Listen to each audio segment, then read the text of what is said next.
पंथ की सांझी मुहिम गुरुद्वारा ज्ञान गोदड़ी साहब की मुड़ उसारी लई पंथ दीआं दोवें सिरमौर जथेबंदियां यानी श्रोमणी गुरुद्वारा प्रबंधक कमेटी ਅਤੇ दिल्ली सिख गुरुद्वारा मैनेजमेंट कमेटी ਨੂੰ इस मुहिम ਲਈ श्री अकाल तख्त साहब तो मिली प्रवानगी तो बाद ਵੱਡੇ ਪੱਧਰ ਤੇ बैठकों का दौर जारी है। ਅਤੇ ਅੱਜ ਦੀ ਇਸ ਖਾਸ ਪੇਸ਼ਕਸ਼ ਵਿੱਚ ਤੁਹਾਨੂੰ ਗੁਰੂ ਨਾਨਕ ਦੇਵ ਜੀ ਨਾਲ ਸੰਬੰਧਿਤ ਉਹਨਾਂ ਇਤਿਹਾਸਕ ਥਾਵਾਂ ਦੇ ਵੀ ਦਰਸ਼ਨ ਕਰਵਾਵਾਂਗੇ ਜਿਨ੍ਹਾਂ ਦੀ ਸਾਂਭ ਸੰਭਾਲ ਹਾਲ ਹੀ ਵਿੱਚ ਖਾਲਸਾ ਪੰਥ ਨੂੰ ਮਿਲੀ ਹੈ ਅਤੇ ਫਿਰ ਜਿਨ੍ਹਾਂ ਦੀ ਉਡੀਕ ਪੰਥ ਨੂੰ ਅੱਜ ਵੀ ਹੈ।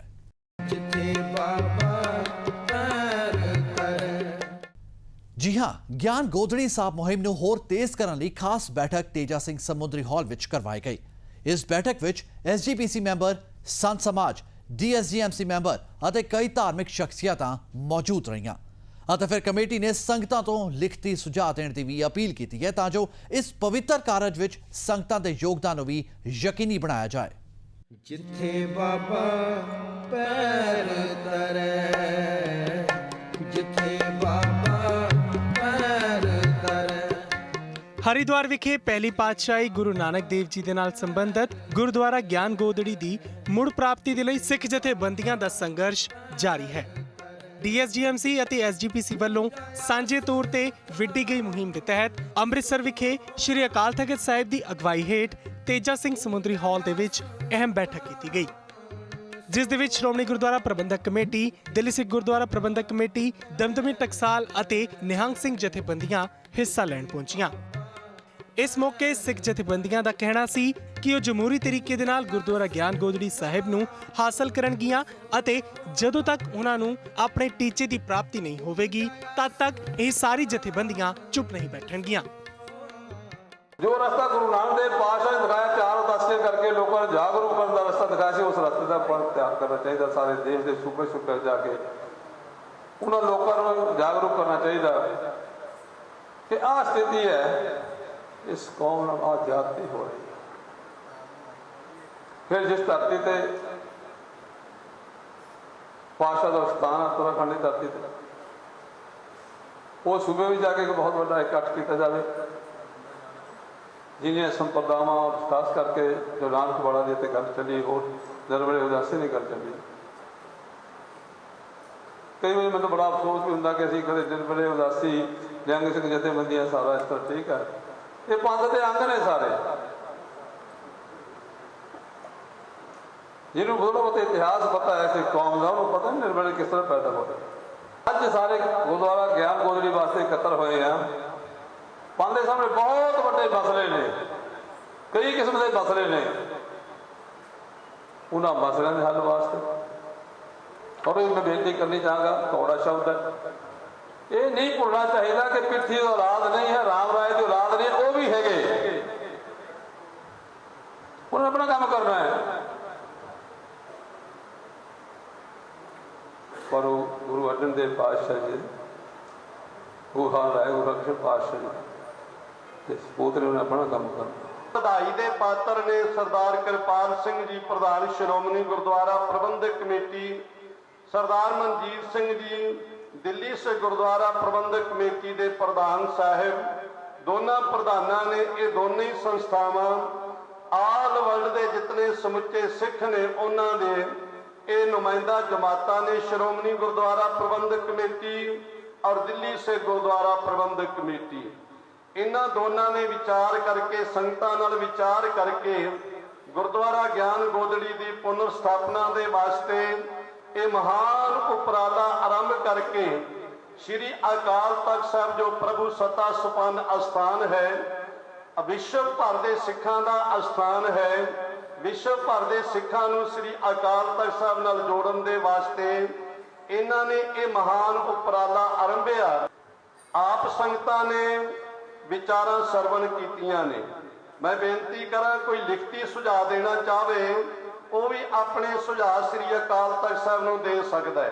संत समाज जिन्हां ने विशेष करके पिंडां विच प्रचार वहीर दे राही रोजाना ही दीवानां की आरंभता की हुई है, वो हर एक दीवान दे विच गुरुद्वारा ज्ञान गोदड़ी बारे जरूर संगतां नूं जाणू करवाउण, क्योंकि अज तक बहुते संगतां नूं सिखां नूं इस गल का ही पता नहीं कि हरिद्वार दे विच भी ਸਤਿਗੁਰੂ ਗੁਰੂ ਨਾਨਕ ਸਾਹਿਬ ਜੀ ਦਾ ਪਾਵਨ ਪਵਿੱਤਰ ਕੋਈ ਅਸਥਾਨ ਸੀ।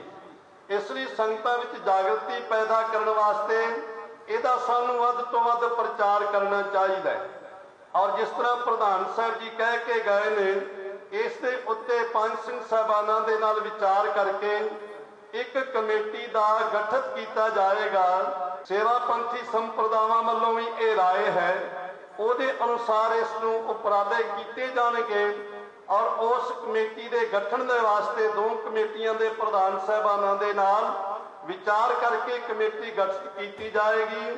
ਉਹ ਕਮੇਟੀ ਹਰ ਸੰਭਵ ਯਤਨ ਕਰਕੇ ਜਿਸ ਦੇ ਨਾਲ ਰਾਬਤਾ ਕਾਇਮ ਕਰਨਾ ਪਵੇ, ਜਿਸ ਦੇ ਨਾਲ ਵਿਚਾਰ ਗੋਸ਼ਟੀ ਕਰਨੀ ਪਵੇ, ਜਿਸ ਦੇ ਨਾਲ ਮੀਟਿੰਗ ਕਰਨੀ ਪਵੇ, ਉਹ ਸਾਰੇ ਉਪਰਾਲੇ ਜਿਹੜੇ ਕਮੇਟੀ ਦੇ ਰਾਹੀਂ ਅੱਗੇ ਤੋਰੇ ਜਾਣਗੇ।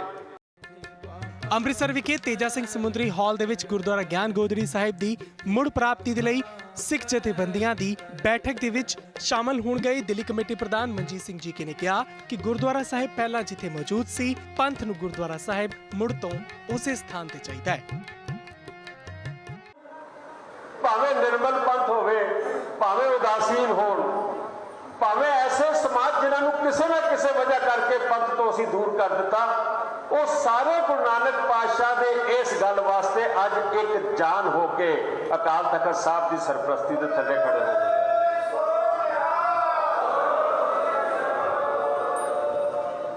ਲੇਕਿਨ ਇਹ ਤੁਹਾਨੂੰ ਵਿਸ਼ਵਾਸ ਦਿਵਾ ਸਕਦਾ ਕਿ ਜਦੋਂ ਸਮੁੱਚੇ ਰੂਪ ਦੇ ਵਿੱਚ ਅਸੀਂ ਇੱਕ ਆਵਾਜ਼ ਦੇ ਵਿੱਚ ਗੱਲ ਕਰਾਂਗੇ, ਉਹ ਭਾਵੇਂ ਕਿੰਨੀ ਤਕੜੀ ਤੇ ਕਿੰਨੀ ਵੱਡੀ ਸਰਕਾਰ ਹੋਵੇ, ਉਸ ਨੂੰ ਇਹ ਗੱਲ ਮੰਨਣੀ ਪਏਗੀ। ਹਾਂ, ਇੱਕ ਤਾਂ ਜ਼ਰੂਰ ਹੈ, ਭੁਲੇਖੇ ਪਾਉਣ ਦੀ ਗੱਲ ਕੀਤੀ ਜਾਂਦੀ ਹੈ। ਬਿਲਕੁਲ ਭੁਲੇਖਾ ਕੱਢ ਦਿੱਤਾ ਜਾਵੇ ਕਿ ਕਿਸੇ ਹੋਰ ਜਗ੍ਹਾ ਦੀ ਗੱਲ ਹੋ ਰਹੀ ਹੈ। ਉਸੇ ਸਥਾਨ ਤੇ ਹਰ ਕੀ ਪੌੜੀ ਜਿੱਥੇ ਇਹ ਸਥਾਨ ਮੌਜੂਦ ਸੀ, ਉਹੀ ਸਥਾਨ ਚਾਹੀਦਾ, ਉਸ ਤੋਂ ਇਲਾਵਾ ਕਿਸੇ ਸਥਾਨ ਦੀ ਗੱਲ ਨਹੀਂ ਕੀਤੀ।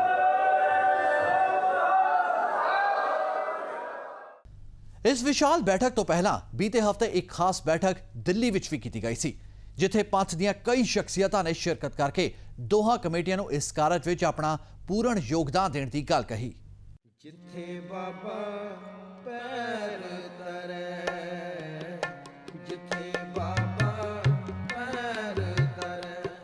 ਹਰਿਦੁਆਰ 'ਚ ਗੰਗਾ ਦੇ ਕੰਢੇ ਗੁਰਦੁਆਰਾ ਗਿਆਨ ਗੋਦੜੀ ਸਾਹਿਬ ਦੀ ਮੁੜ ਉਸਾਰੀ ਲਈ ਸ਼ੁਰੂ ਕੀਤੀ ਗਈ ਮੁਹਿੰਮ ਨੂੰ ਦੇਸ਼ ਵਿਦੇਸ਼ 'ਚੋਂ ਭਰਵਾਂ ਹੁੰਗਾਰਾ ਮਿਲ ਰਿਹਾ ਹੈ।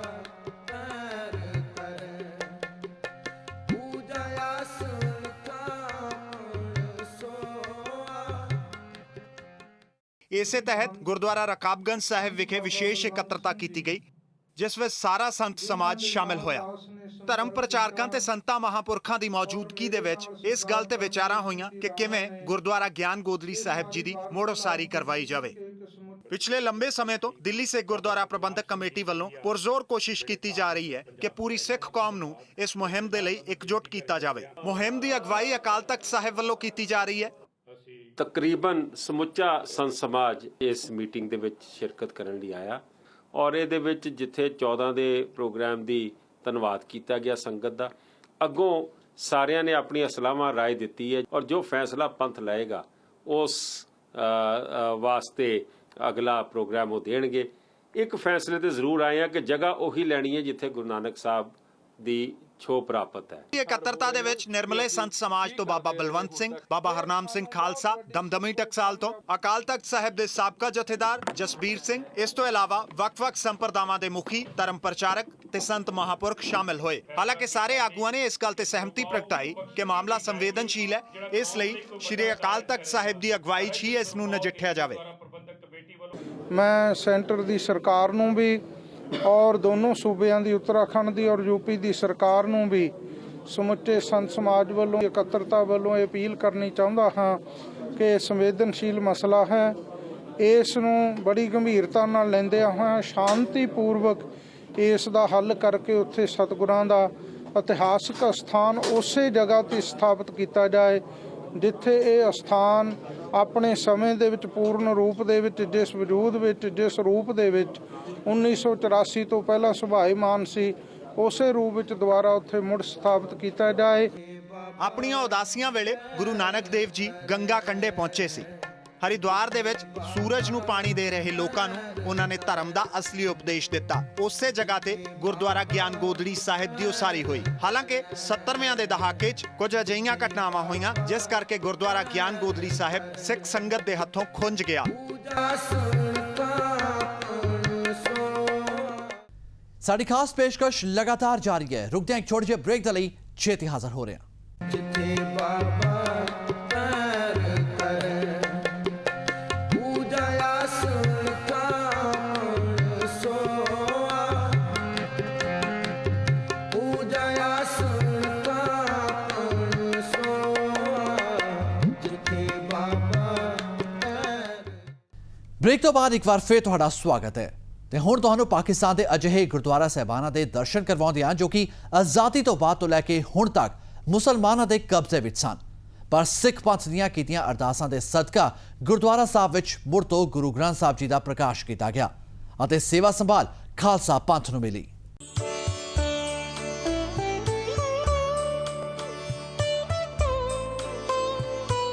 ਪਹਿਲੀ ਪਾਤਸ਼ਾਹੀ ਸ਼੍ਰੀ ਗੁਰੂ ਨਾਨਕ ਦੇਵ ਜੀ ਦੇ ਪਵਿੱਤਰ ਇਤਿਹਾਸਿਕ ਚਰਨ ਛੋਹ ਪ੍ਰਾਪਤ ਧਰਤੀ ਗੁਰਦੁਆਰਾ ਬਾਬੇ ਦੀ ਬੇਰ ਸਿਆਲਕੋਟ, ਜਿੱਥੇ ਪਿਛਲੇ ਲੰਮੇ ਸਮੇਂ ਤੋਂ ਮੁਸਲਮਾਨ ਲੋਕਾਂ ਦਾ ਕਬਜ਼ਾ ਸੀ, ਉਸ ਪਵਿੱਤਰ ਅਸਥਾਨ ਤੇ ਸ਼੍ਰੀ ਗੁਰੂ ਗ੍ਰੰਥ ਸਾਹਿਬ ਜੀ ਦਾ ਪ੍ਰਕਾਸ਼ ਕੀਤਾ ਗਿਆ। ਇਸ ਸੰਬੰਧੀ ਜਾਣਕਾਰੀ ਦਿੰਦਿਆਂ ਗੁਰਦੁਆਰਾ ਬਾਬੇ ਦੀ ਬੇਰ ਸਿਆਲਕੋਟ ਪਾਕਿਸਤਾਨ ਦੇ ਗ੍ਰੰਥੀ ਜਸਕਰਨ ਸਿੰਘ ਅਤੇ ਗ੍ਰੰਥੀ ਭਾਈ ਮਦਨ ਸਿੰਘ ਨੇ ਸਾਂਝੇ ਤੌਰ ਤੇ ਦੱਸਿਆ ਕਿ ਇਸ ਅਸਥਾਨ ਨੂੰ ਸਿੱਖ ਸੰਗਤਾਂ ਦੇ ਦਰਸ਼ਨ ਲਈ ਖੋਲ੍ਹਣ ਵਾਸਤੇ ਬਹੁਤ ਹੀ ਮੁਸ਼ਕਲ ਦਾ ਸਾਹਮਣਾ ਕਰਨਾ ਪਿਆ। ਉਹਨਾਂ ਦੱਸਿਆ ਕਿ ਇਸ ਅਸਥਾਨ ਤੇ ਆਉਣ ਤੋਂ ਪਹਿਲਾਂ ਉਹਨਾਂ ਵੱਲੋਂ ਸਿੱਖ ਸੰਗਤਾਂ ਦੀ ਸਹਿਮਤੀ ਲੈਂਦਿਆਂ ਸ਼੍ਰੀ ਗੁਰੂ ਨਾਨਕ ਦੇਵ ਜੀ ਦੇ ਜਨਮ ਸਥਾਨ ਗੁਰਦੁਆਰਾ ਸ਼੍ਰੀ ਨਨਕਾਣਾ ਸਾਹਿਬ ਜੀ ਵਿਖੇ ਅਰਦਾਸ ਕੀਤੀ ਗਈ, ਜਿਸ ਉਪਰੰਤ ਸਿਆਲਕੋਟ ਵਿਖੇ ਆਉਣਾ ਪਿਆ। ਉਹਨਾਂ ਦੱਸਿਆ ਕਿ ਗੁਰਦੁਆਰਾ ਬਾਬੇ ਦੀ ਬੇਰ ਖੋਲ੍ਹਣ ਵੇਲੇ ਇੱਥੋਂ ਦੇ ਪ੍ਰਸ਼ਾਸਨ ਨੇ ਬਹੁਤ ਜ਼ਿਆਦਾ ਮਦਦ ਇਸ ਕਰਕੇ ਨਹੀਂ ਕੀਤੀ ਕਿ ਇਸ ਅਸਥਾਨ ਤੇ ਮੁਸਲਮਾਨ ਨਸ਼ੇੜੀ ਲੋਕਾਂ ਵੱਲੋਂ ਇੱਕ ਦਰਗਾਹ ਬਣਾਈ ਗਈ ਸੀ। ਪਰ ਜਦ ਸਿੱਖ ਸੰਗਤ ਨੇ ਇਸ ਦਾ ਵਿਰੋਧ ਕੀਤਾ ਤਾਂ ਪ੍ਰਸ਼ਾਸਨ ਅਤੇ ਵਕਫ ਬੋਰਡ ਦੇ ਚੇਅਰਮੈਨ ਸਦੀਕ ਉਲ ਫਾਰੂਕ ਨੇ ਵੀ ਇਸ ਅਸਥਾਨ ਨੂੰ ਖੋਲ੍ਹਣ ਲਈ ਸਿੱਖ ਭਾਈਚਾਰੇ ਦਾ ਸਾਥ ਦਿੱਤਾ। ਇਹ ਗੁਰਦੁਆਰਾ ਪਾਕਿਸਤਾਨ ਬਣਨੇ ਤੋਂ ਬਾਅਦ ਬੰਦ ਪਿਆ ਸੀਗਾ, ਜਿਹਦੇ ਕਿ ਹਾਲਤ ਬਹੁਤ ਮਾੜੀ ਸੀਗੀ। ਇੱਥੇ ਕਬਜ਼ਾ ਸੀਗਾ ਨਸ਼ਈਆਂ ਦਾ, ਕਾਫੀ ਸਾਰੇ ਇੱਥੇ ਹਾਲਾਤ ਖਰਾਬ ਸੀਗੇ ਤੇ ਸੰਗਤਾਂ ਦੇ ਕਹਿਣ ਦੇ ਨਾਲ 2012 ਦੇ ਵਿੱਚ ਇੱਥੇ ਸੈਯਦ ਆਸਫ ਹਾਸ਼ਮੀ ETPB ਦੇ ਜਿਹੜੇ ਚੇਅਰਮੈਨ ਸੀਗੇ, ਉਹਨਾਂ ਵੱਲੋਂ ਇੱਥੇ ਕੰਮ ਸ਼ੁਰੂ ਕਰਾਇਆ ਗਿਆ। ਲੇਕਿਨ ਕੁਛ ਹੀ ਦਿਨਾਂ ਬਾਅਦ ਜਾਂ ਕੁਛ ਮਹੀਨਿਆਂ ਬਾਅਦ ਉਹ ਇੱਥੋਂ ਚਲੇ ਗਏ, ਕਿਉਂਕਿ ਇੱਥੇ ਕਾਫੀ ਸਾਰੇ ਜਿਹੜੇ ਕਬਜ਼ਾ ਗਰੁੱਪ ਸੀਗੇ ਉਹਨਾਂ ਨੇ ਬਹੁਤ ਹੰਗਾਮਾ ਕੀਤਾ ਸੀਗਾ। ਉਹਨਾਂ ਦੱਸਿਆ ਕਿ ਭਾਰਤ ਪਾਕਿਸਤਾਨ ਵੰਡ ਤੋਂ ਬੰਦ ਰਹੇ ਇਸ ਅਸਥਾਨ ਦੀ ਹਾਲਤ ਬਹੁਤ ਤਰਸਯੋਗ ਹੋ ਗਈ ਸੀ ਤੇ ਇਸ ਅਸਥਾਨ ਦੀ ਇਤਿਹਾਸਿਕ ਇਮਾਰਤ ਨੂੰ ਸਥਾਨਕ ਮੁਸਲਮਾਨ ਲੋਕਾਂ ਵੱਲੋਂ ਢਾਉਣ ਦੀ ਕੋਸ਼ਿਸ਼ ਲਗਾਤਾਰ ਕੀਤੀ ਗਈ, ਜਿਸ ਨਾਲ ਇਮਾਰਤ ਦੀਆਂ ਦੀਵਾਰਾਂ ਤੇ ਬਣੀਆਂ ਸ਼੍ਰੀ ਗੁਰੂ ਨਾਨਕ ਦੇਵ ਜੀ, ਸ਼੍ਰੀ ਗੁਰੂ ਗੋਬਿੰਦ ਸਿੰਘ ਜੀ ਅਤੇ ਹੋਰ ਗੁਰੂਆਂ ਦੀਆਂ ਹੱਥ ਪੇਂਟਿੰਗ ਤਸਵੀਰਾਂ ਨੂੰ ਵੀ ਖਰੋਚ ਕੇ ਸਾਫ਼ ਕਰਨ ਦੀ ਕੋਸ਼ਿਸ਼ ਕੀਤੀ ਗਈ। ਭਾਈ ਜਸਕਰਨ ਸਿੰਘ ਨੇ ਦੱਸਿਆ ਕਿ ਹੁਣ ਇਸ ਸਥਾਨ ਦੀ ਸਾਂਭ ਸੰਭਾਲ ਪੂਰੀ ਗੁਰਮਰਿਆਦਾ ਅਨੁਸਾਰ ਸਿੱਖ ਸੰਗਤ ਵੱਲੋਂ ਰੋਜ਼ਾਨਾ ਸੇਵਾ ਸੰਭਾਲ ਕੇ ਕੀਤੀ ਜਾ ਰਹੀ ਹੈ। ਇਸ ਸਥਾਨ ਤੇ ਰੋਜ਼ਾਨਾ ਸ਼ਹਿਰ ਸਿਆਲਕੋਟ ਦੀਆਂ ਸਿੱਖ ਸੰਗਤਾਂ ਦੀ ਹਾਜ਼ਰੀ ਵਿੱਚ ਗੁਰੂ ਮਹਾਰਾਜ ਜੀ ਦਾ ਪ੍ਰਕਾਸ਼ ਅਤੇ ਸ਼ਾਮ ਨੂੰ ਰਹਿਰਾਸ ਉਪਰੰਤ ਸੰਗਤਾਂ ਦੀ ਹਾਜ਼ਰੀ ਵਿੱਚ ਸਮਾਪਤੀ ਕੀਤੀ ਜਾਂਦੀ ਹੈ। ਗੁਰਦੁਆਰਾ ਸਾਹਿਬ ਦੇ ਵਿੱਚ ਮਹਾਰਾਜ ਦਾ ਪ੍ਰਕਾਸ਼ ਕੀਤਾ ਵਾ। ਇੱਥੇ ਸ਼ਾਮ ਦੇ ਟਾਈਮ ਸੁਖਾਸਨ ਸਾਹਿਬ ਹੁੰਦਾ ਵਾ, ਸਵੇਰ ਦੇ ਟਾਈਮ ਆਪਣਾ ਪ੍ਰਕਾਸ਼ ਸਾਹਿਬ ਹੁੰਦਾ ਵਾ। ਇੱਥੇ ਅਸੀਂ ਅੱਜ ਜਿਹੜੀਆਂ ਲੋਕਲ ਸੰਗਤਾਂ ਵਾ, ਸੰਡੇ ਤੋਂ ਲੈ ਕੇ ਸੰਡੇ ਵਾਲੇ ਦਿਨ ਜ਼ਿਆਦਾ ਰਸ਼ ਹੁੰਦਾ, ਆਮ ਰੂਟੀਨ ਦੇ ਵਿੱਚ ਸਵੇਰ ਸ਼ਾਮ ਇਕੱਠ ਹੁੰਦਾ। ਲੇਕਿਨ ਇਸ ਟਾਈਮ ਸਾਰੀਆਂ ਸੰਗਤਾਂ ਬਹੁਤ ਖੁਸ਼ ਨੇ ਇੱਥੇ, ਕਿਉਂਕਿ ਪਾਕਿਸਤਾਨ ਦੇ ਵਿੱਚ ਸਾਨੂੰ ਸਿਆਲਕੋਟ ਦੇ ਵਿੱਚ ਸਾਡੀ ਪੁਲਿਸ ਨੇ ਬਹੁਤ ਹਿੰਮਤ ਵਧਾਈ, ਸਾਡਾ ਪੁਲਿਸ ਨੇ ਬਹੁਤ ਸਾਥ ਦਿੱਤਾ। ਲੇਕਿਨ ਕਈ ਅਫਸਰ ਐਸੇ ਵੀ ਸੀਗੇ ਜਿਨ੍ਹਾਂ ਨੇ ਸਾਨੂੰ ਧਮਕੀਆਂ ਵੀ ਲਾਈਆਂ ਕਿ ਤੁਸੀਂ ਗੁਰਦੁਆਰਾ ਨਹੀਂ ਖੋਲ੍ਹ ਸਕਦੇ, ਤੁਸੀਂ ਕਿਹਦੇ ਕੋਲੋਂ ਪੁੱਛ ਕੇ ਇੱਥੇ ਗੁਰਦੁਆਰਾ ਖੋਲ੍ਹਣ ਡਏ ਹੋ। ਐਸੇ ਵੀ ਅਫਸਰ ਹੈ ਸਨ, ਲੇਕਿਨ ਅਸੀਂ ਹਿੰਮਤ ਨਹੀਂ ਹਾਰੀ। ਬਾਬਾ ਜੀ ਦੇ ਕੰਮ ਨੇ, ਉਹ ਆਪਣੇ ਕੰਮ ਆਪੇ ਸਵਾਰ ਲੈਂਦੇ ਨੇ ਤੇ ਅਸੀਂ ਹੁਣ ਇੱਥੇ ਮਹਾਰਾਜ ਦਾ ਪ੍ਰਕਾਸ਼ ਹੋ ਗਿਆ। ਇੱਥੇ ਆਈਆਂ ਸੰਗਤਾਂ ਨੂੰ ਲੰਗਰ ਮਿਲ ਸਕਦਾ ਵਾ, ਬੈਠਣੇ ਨੂੰ ਜਗ੍ਹਾ, ਰਹਿਣ ਨੂੰ, ਸੌਣ ਨੂੰ ਸਾਰਾ ਕੁਝ ਹੀ ਇੰਤਜ਼ਾਮ ਹੈ ਨੇ। ਤੇ ਅਸੀਂ ਸਾਰੀਆਂ ਸੰਗਤਾਂ ਨੂੰ ਅੱਗੇ ਅਪੀਲ ਕਰਦੇ ਹਾਂ ਕਿ ਜਿੰਨੀ ਵੀ ਸੰਗਤ ਇੱਥੇ ਆ ਸਕਦੀ ਆਓ, ਦਰਸ਼ਨ ਕਰੋ ਆ ਕੇ ਤੇ ਆਪਣੇ ਜੀਵਨ ਸਫਲਾ ਕਰੋ। ਉਨ੍ਹਾਂ ਦੱਸਿਆ ਕਿ ਗੁਰਦੁਆਰਾ ਸਾਹਿਬ ਜੀ ਦੀ ਇਮਾਰਤ ਨੂੰ ਰੰਗ ਰੋਗਨ ਕਰਾਉਣ ਵੇਲੇ ਸਿੱਖ ਗੁਰੂਆਂ ਦੀਆਂ ਪੁਰਾਤਨ ਹੱਥ ਪੇਂਟਿੰਗ ਤਸਵੀਰਾਂ ਨੂੰ ਵੀ ਸੰਭਾਲ ਕੇ ਸੰਗਤਾਂ ਦੇ ਦਰਸ਼ਨਾਂ ਲਈ ਰੱਖਿਆ ਗਿਆ। ਭਾਈ ਜਸਕਰਨ ਸਿੰਘ ਨੇ ਦੁਨੀਆ ਭਰ ਦੀਆਂ ਸਿੱਖ ਸੰਗਤਾਂ ਨੂੰ ਅਪੀਲ ਕੀਤੀ ਕਿ ਉਹ ਪਾਕਿਸਤਾਨ ਯਾਤਰਾ ਦੌਰਾਨ ਗੁਰਦੁਆਰਾ ਬਾਬੇ ਦੀ ਬੇਰ ਸਿਆਲਕੋਟ ਵਿਖੇ ਆਉਣ, ਜਿੱਥੇ ਸੰਗਤਾਂ ਦੇ ਰਹਿਣ ਲਈ ਰਿਹਾਇਸ਼ ਅਤੇ ਲੰਗਰ ਆਦਿ ਦੇ ਸਮੂਹ ਪ੍ਰਬੰਧ ਕੀਤੇ ਗਏ ਨੇ। ਉਨ੍ਹਾਂ ਦੱਸਿਆ ਕਿ ਗੁਰਦੁਆਰਾ ਸਾਹਿਬ ਜੀ ਦੇ ਅੰਦਰ ਪਿਛਲੇ ਸਮੇਂ ਸ਼ਰਾਰਤੀ ਅਨਸਰਾਂ ਵੱਲੋਂ ਬਣਾਈ ਗਈ ਦਰਗਾਹ ਦੀ ਇੱਕ ਪਾਸੇ ਮੌਜੂਦ ਹੈ, ਪਰ ਗੁਰਦੁਆਰਾ ਅੰਦਰ ਆਉਣ ਲਈ ਮੁਸਲਮਾਨ ਲੋਕਾਂ ਨੂੰ ਮਨਾਹੀ ਹੈ ਤੇ ਗੁਰਦੁਆਰਾ ਸਾਹਿਬ ਜੀ ਦੇ ਮੁੱਖ ਗੇਟ ਤੇ ਪੁਲਿਸ ਦਾ ਨਾਕਾ ਲੱਗਿਆ ਹੋਇਆ ਹੈ ਤਾਂ ਜੋ ਗੁਰਦੁਆਰਾ ਸਾਹਿਬ ਅੰਦਰ ਕੋਈ ਸ਼ਰਾਰਤੀ ਅਨਸਰ ਵੜ ਕੇ ਕੋਈ ਨੁਕਸਾਨ ਨਾ ਪਹੁੰਚਾ ਸਕੇ।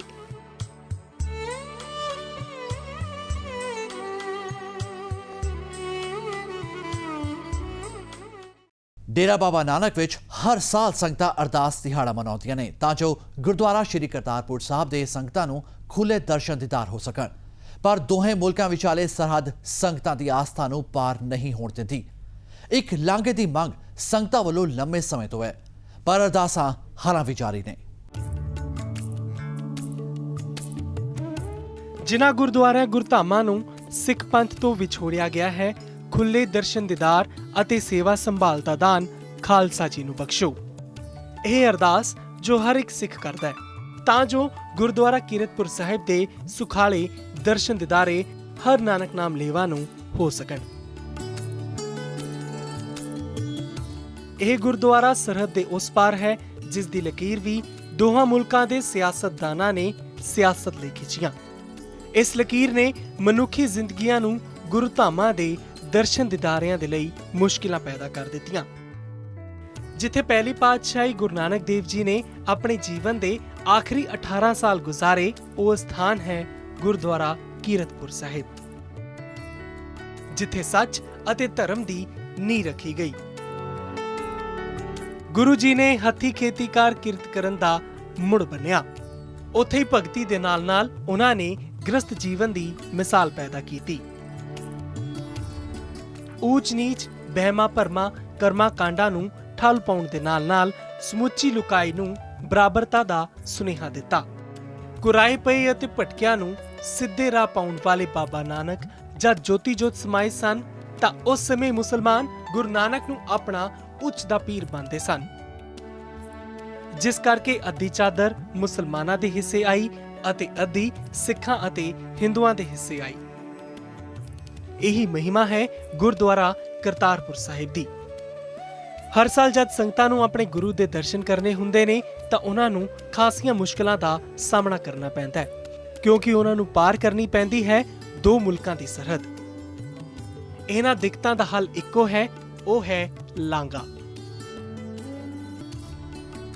ਫਿਲਹਾਲ ਇੱਕ ਸਵਾਲ ਹਰ ਇੱਕ ਸਿੱਖ ਦੀ ਜ਼ੁਬਾਨ ਤੇ ਹੈ ਕਿ ਕਦੋਂ ਪੂਰੀ ਹੋਵੇਗੀ ਸਿੱਖਾਂ ਦੀ ਅਰਦਾਸ।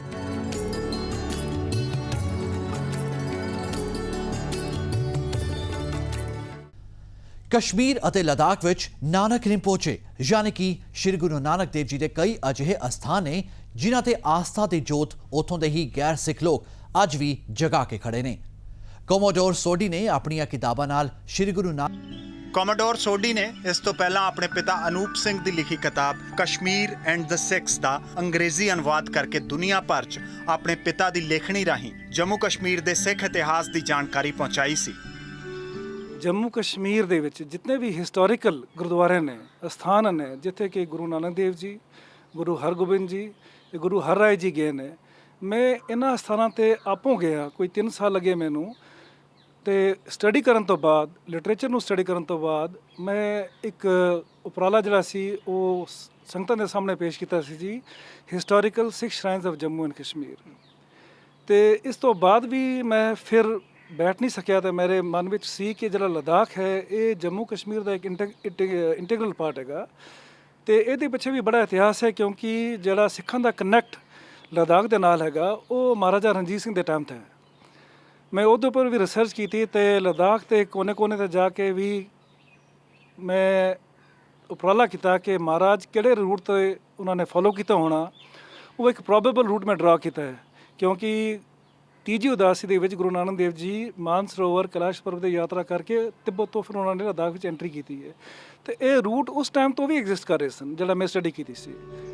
ਭਾਰਤੀ ਜਲ ਸੈਨਾ 'ਚ ਪਿਛਲੇ 34 ਸਾਲਾਂ ਤੋਂ ਆਪਣੀਆਂ ਸੇਵਾਵਾਂ ਦੇਣ ਦੇ ਨਾਲ-ਨਾਲ ਕੋਮੋਡੋਰ ਸੋਢੀ ਨੇ ਗੁਰੂ ਨਾਨਕ ਦੇਵ ਜੀ, ਗੁਰੂ ਹਰਗੋਬਿੰਦ ਜੀ ਤੇ ਗੁਰੂ ਹਰ ਰਾਏ ਜੀ ਦੇ ਜਿਸ ਇਤਿਹਾਸ ਨੂੰ ਕਿਤਾਬਾਂ 'ਚ ਸੰਜੋ ਕੇ ਨਾਨਕ ਨਾਮ ਲੈਵਾ ਸੰਗਤਾਂ ਦੇ ਸਾਹਮਣੇ ਰੱਖਿਆ, ਉਹ ਪੰਥ ਦੀਆਂ ਸੇਵਾਵਾਂ 'ਚ ਇੱਕ ਅਜਿਹਾ ਯੋਗਦਾਨ ਹੈ ਜੋ ਨਵੇਕਲਾ ਹੀ ਹੁੰਦਾ ਹੈ। ਕੋਮੋਡੋਰ ਸੋਢੀ ਨੇ ਬਤੌਰ ਸਿੱਖ ਜਿੱਥੇ ਆਪਣੀ ਜ਼ਿੰਮੇਵਾਰੀ ਪੂਰੀ ਕੀਤੀ ਹੈ, ਉੱਥੇ ਹੀ ਸਮਾਜਿਕ ਕੁਰੀਤੀਆਂ ਤੇ ਵੀ ਆਪਣੇ ਵਿਚਾਰ ਰੱਖਦੇ ਨੇ। ਪੀਡੀਸੀ ਨਿਊਜ਼ ਵੱਲੋਂ ਵੀ ਆਪ ਸਭ ਨਾਨਕ ਨਾਮ ਲੈਵਾ ਸੰਗਤਾਂ ਨੂੰ ਅਪੀਲ ਹੈ ਕਿ ਇਸ ਮੁਹਿੰਮ ਦਾ ਹਿੱਸਾ ਬਣੋ ਅਤੇ ਪੰਥ ਦੀ ਸਾਂਝੀ ਮੁਹਿੰਮ ਵਿੱਚ ਖਾਸ ਯੋਗਦਾਨ ਪਾਓ। ਇਸ ਖਾਸ ਪੇਸ਼ਕਸ਼ ਵਿੱਚ ਬਸ ਇੰਨਾ ਹੀ। ਇੱਥੇ ਮੈਨੂੰ ਜਾਨੀ ਪਲੰਦਰ ਸਿੰਘ ਵਿਰਮਾਨੀ ਨੂੰ ਦਿਓ ਇਜਾਜ਼ਤ ਅਤੇ ਦੇਸ਼ ਦੁਨੀਆ ਦੀਆਂ ਬਾਕੀ ਖਬਰਾਂ ਲਈ ਵੇਖਦੇ ਰਹੋ ਪੀਡੀਸੀ ਨਿਊਜ਼। ਧੰਨਵਾਦ। ਜਿੱਥੇ ਬਾਬਾ